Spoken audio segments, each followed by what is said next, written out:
verrez cette vidéo, nous serons le 20 août et vous serez peut-être déçus. Vous le serez peut-être parce que Google viendra de présenter ses Pixel 10 et que vous aurez sans doute l'impression qu'il n'apporte rien de nouveau. Mais c'est faux. Et je vais même aller plus loin, je pense que les Pixel 10 sont le début de quelque chose de beaucoup plus grand qu'eux. C'est en tout cas l'idée qui m'obsède depuis que j'ai été les voir sur Paris le mois dernier. Commençons par enfoncer une porte ouverte. Oui, les Pixel 10 sont une copie conforme des Pixel 9.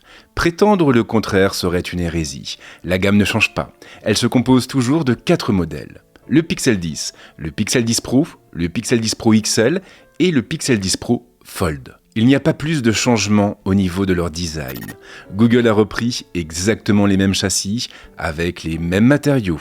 Un dos brillant et des tranches châtinées pour le Pixel 10, un dos mat et des tranches brillantes pour les Pixel 10 Pro, un dos mat et des tranches châtinées pour le Fold. Vous êtes clairement en territoire connu. Le bandeau est lui aussi toujours présent avec exactement le même look. Ok, j'imagine que vous êtes un peu déçus, mais il y a tout de même 2 ou 3 petites nouveautés. Je pourrais vous parler du traitement Gorilla Glass Victus qui complète à merveille la certification IP68 de ces nouveaux pixels, une certification qui s'étend d'ailleurs au modèle Fold, ce qui est une première. Mais j'ai plutôt envie de m'arrêter sur le truc le plus fun de cette génération. Le Pixel Snap. Ok, dans une autre réalité, je pourrais passer une plombe à vous expliquer ce que c'est et comment ça marche. Mais je préfère aller droit à l'essentiel, du moins pour cette fois. Le Pixel Snap, c'est le MagSafe de Google avec du Qi 2.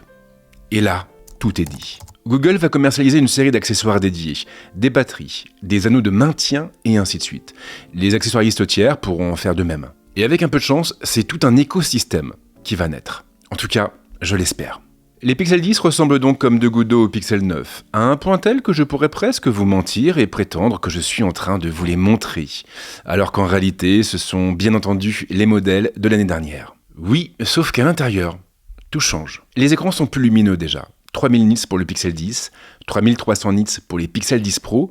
Il faut aussi compter sur de nouveaux haut-parleurs et sur une autonomie étendue. 30 heures pour l'ensemble de la gamme, du moins d'après les chiffres de Google. Ok, mais tout ça, ça ne compte pas. Enfin, ça compte, mais moins que la puce qui les anime. La révolution porte un nom.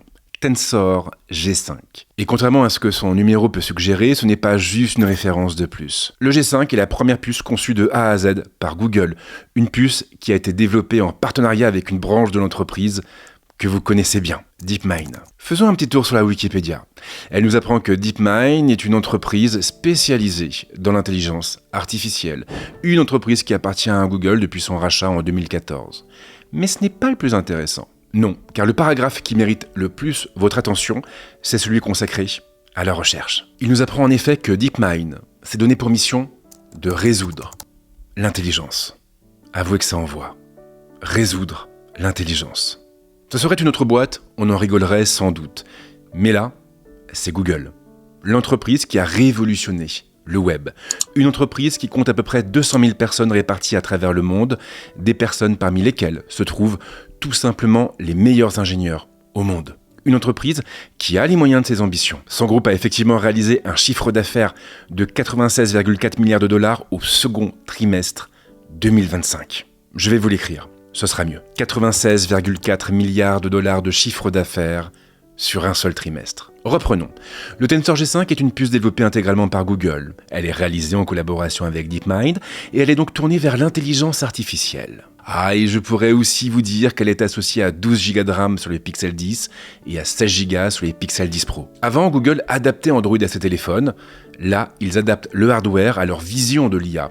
Ce n'est plus le même rapport de force. Oui, et je pourrais continuer en vous disant que le module photo du Pixel 10 et du Pixel 10 Pro Fold s'articule autour de 3 capteurs, à savoir un capteur de 48 millions de pixels avec un grand angle, un capteur de 10,5 millions de pixels avec un ultra grand angle et un capteur de 10,8 millions de pixels avec un zoom x5, là où les Pixel 10 Pro montent respectivement à 50 et 48 millions de pixels. Mais en fait, on s'en fout un peu. On s'en fout parce que la seule chose qui compte vraiment, c'est ce que Google a fait de cette puce, ou plutôt comment les ingénieurs de l'entreprise l'ont exploitée.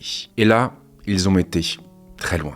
L'IA est partout, et elle revêt différentes formes. Vous avez bien entendu Gemini, mais je ne vais pas en parler parce que vous savez déjà qu'il est génial. Il l'est même de plus en plus. Non, je vais plutôt vous parler du reste. Je viens donc de vous dire que l'IA est partout et qu'elle revêt plein de formes différentes. Mais le plus important à retenir, c'est sans doute qu'elle est tournée vers la création. Ok, les Pixel 10 pourront corriger vos textes, en générer et faire tout ce dont les Pixel 9 étaient déjà capables, mais Google a été un peu plus loin en développant des fonctions à la fois utiles, inclusives et originales. Des fonctions comme le Camera Coach, par exemple. J'enfonce une nouvelle porte ouverte, mais les pixels ont toujours été excellents en photo. Toutefois, cela ne veut pas dire que vous êtes doué. Et en vérité, pour la plupart, vous n'êtes pas très bon. Je ne le suis pas non plus d'ailleurs, et c'est la raison pour laquelle Camera Coach est la fonction qui m'a le plus marqué. Pour faire simple, le Camera Coach est un coach tourné vers la photo.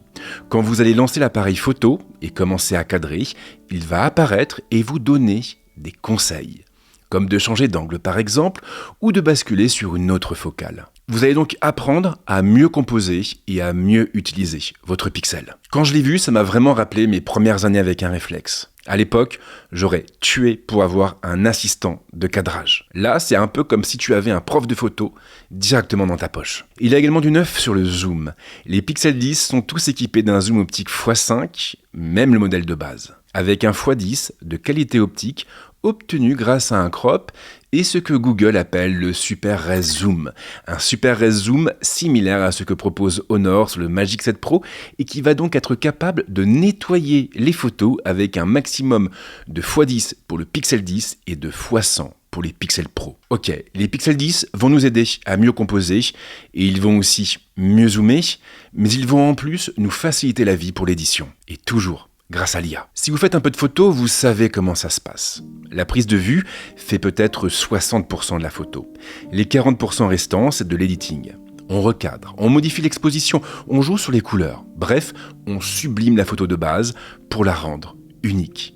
Ou en tout cas, on essaye. Vous pourrez toujours le faire, bien sûr, mais vous pourrez aussi dire ce que vous voulez modifier et comment vous voulez le modifier. Google Photos sera en effet capable de vous faire des suggestions en fonction de la photo, mais il sera aussi possible de saisir dans un prompt comment vous voulez la modifier, avec des mots simples et en langage naturel. En revanche, sachez que toutes les images modifiées par IA porteront une mention spécifique dans les infos méta. La traçabilité, un thème cher à Google et nécessaire face à l'explosion de l'IA. Il y a d'autres fonctions que je pourrais vous citer, comme celle qui sera capable de décrire une photo aux malvoyants, ou encore celle qui prendra 150 photos pour sélectionner l'image parfaite, ou encore celle qui sera capable de traduire en temps réel vos appels en imitant la voix de chacun des interlocuteurs. Mais on aura l'occasion d'en reparler dans les tests des Pixel 10. Je vais donc m'arrêter là. Enfin, pas encore parce qu'il reste un dernier point à évoquer,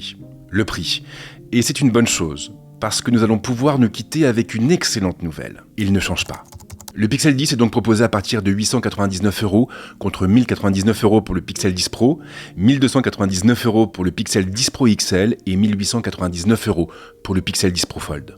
Alors ok, c'est cher, mais on sait que ces prix baisseront, comme toujours. Et en vrai, je suis sorti de la démo avec un sentiment bizarre. Pas d'excitation, pas de frustration non plus, mais une forme de calme, comme si Google m'avait soufflé « C'est bon, t'inquiète, on y est ». Et si c'est le cas, si mon instinct dit vrai, alors oui, les Pixel 10 marqueront le début d'un truc beaucoup plus grand. Mais on en reparle très vite une fois que j'aurai vécu un peu avec eux. En attendant, vous connaissez la chanson, abonnez-vous. Merci et ciao.